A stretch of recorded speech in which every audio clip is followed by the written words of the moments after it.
Pernahkah kamu merasa ada yang salah dengan dirimu karena hubunganmu dengan orang tua terasa begitu menyakitkan, tapi kamu tidak berani mengakuinya?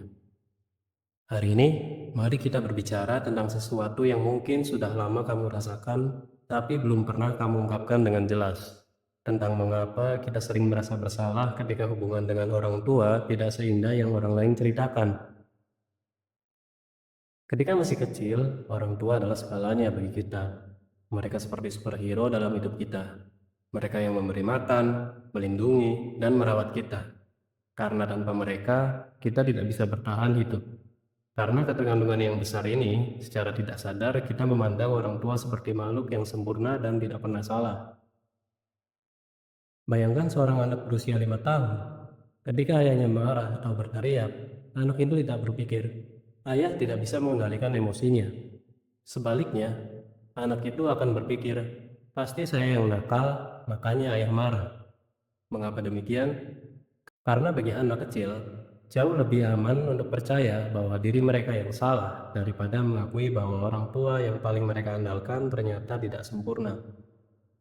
Inilah yang kemudian menjadi fondasi dari banyak masalah emosional kita di masa dewasa.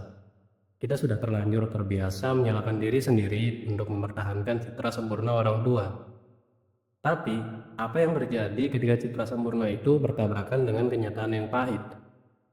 Ketika seorang anak yang dibesarkan dalam lingkungan yang tidak sehat, di mana orang tua sering marah tanpa alasan yang jelas, mengabaikan kebutuhan emosional anak, atau bahkan melakukan tindakan yang menyakitkan secara fisik dan verbal. Anak tersebut akan mengalami konflik batin yang mendalam.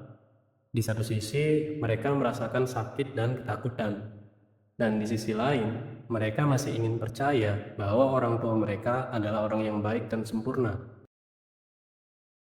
Untuk mengatasi konflik ini, pikiran anak akan melakukan beberapa hal secara otomatis.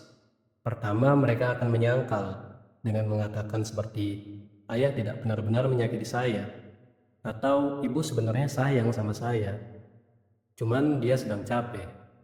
Penyangkalan ini adalah cara pikiran melindungi diri dari rasa sakit yang terlalu besar untuk ditanggung. Yang kedua, mereka akan merasionalisasi. Jadi, mereka akan mencari alasan yang terdengar masuk akal untuk membenarkan perilaku tidak sehat orang tua mereka. Seperti mengatakan, mama marah karena dia stres kerja, atau papa bersikap keras karena demi kebaikan saya, supaya saya jadi anak yang baik. Ketika kemarahan tidak bisa lagi dipendam, mereka akan mengalihkan ke tempat lain. Mungkin mereka jadi mudah marah dengan teman, atau bahkan mengarahkan kemarahan itu ke dalam diri sendiri sehingga menjadi sedih berkepanjangan dan berperilaku yang merusak diri. Apa kamu pernah merasa tidak boleh atau tidak pantas untuk mengkritik orang tuamu, meskipun hatimu tahu bahwa mereka itu telah menyakitimu? Masyarakat kita memang mengajarkan bahwa orang tua harus selalu dihormati. Agama mengajarkan untuk selalu berbakti pada orang tua. Budaya mengajarkan bahwa anak yang baik tidak boleh melawan orang tua. Semua ajaran ini sebenarnya baik, tapi yang menjadi masalah adalah ketika digunakan untuk membenarkan perilaku yang kurang baik bagi orang tua.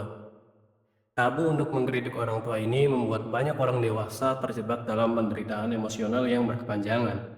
Mereka tidak berani untuk mengakui bahwa orang tua mereka telah menyakiti mereka karena takut dianggap anak yang tidak berbakti dan tidak tahu terima kasih. Padahal mengakui bahwa orang tua kita tidak sempurna bukanlah bentuk ketidakhormatan. Itu adalah langkah pertama untuk bisa memahami mengapa kita mengalami kesulitan emosional tertentu dan bagaimana cara mengatasinya. Dari semua ini, terbentuk dua keyakinan inti yang sangat merusak dalam diri anak-anak yang dibesarkan oleh orang tua yang tidak sehat.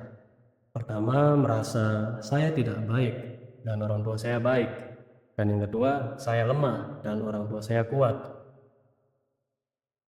Kedua keyakinan ini akan terus dibawa hingga dewasa dan mempengaruhi cara kita memandang diri sendiri. Cara kita menjalin hubungan dengan orang lain, bahkan cara kita mengambil keputusan penting dalam hidup kita. Seseorang yang percaya bahwa dirinya tidak baik akan sulit menerima cinta dan pujian dari orang lain. Mereka akan merasa tidak layak mendapat kebahagiaan. Sementara, seorang yang percaya bahwa dirinya lemah akan sulit membuat keputusan independen dan cenderung mencari figur otoritas untuk mengendalikan hidup mereka. Lalu, bagaimana cara kita keluar dari pola pikir yang merusak ini? Langkah pertama adalah keberanian untuk menghadapi kebenaran yang menyakitkan. Ya, mungkin orang tua kita tidak sempurna. Ya, mungkin mereka telah menyakiti kita dengan cara yang tidak seharusnya. Dan yang paling penting, kita harus memahami bahwa itu bukan salah kita. Kamu yang sekarang berusia 17 tahun hingga 30 tahun, yang mungkin sedang dan masih merasakan dampak dari pola asuh yang tidak sehat, perlu tahu bahwa kamu itu tidak bersalah. Kamu adalah anak yang tidak berdaya pada saat itu. Kamu tidak memiliki pilihan atau kemampuan untuk mengubah perilaku orang dewasa di sekitarmu.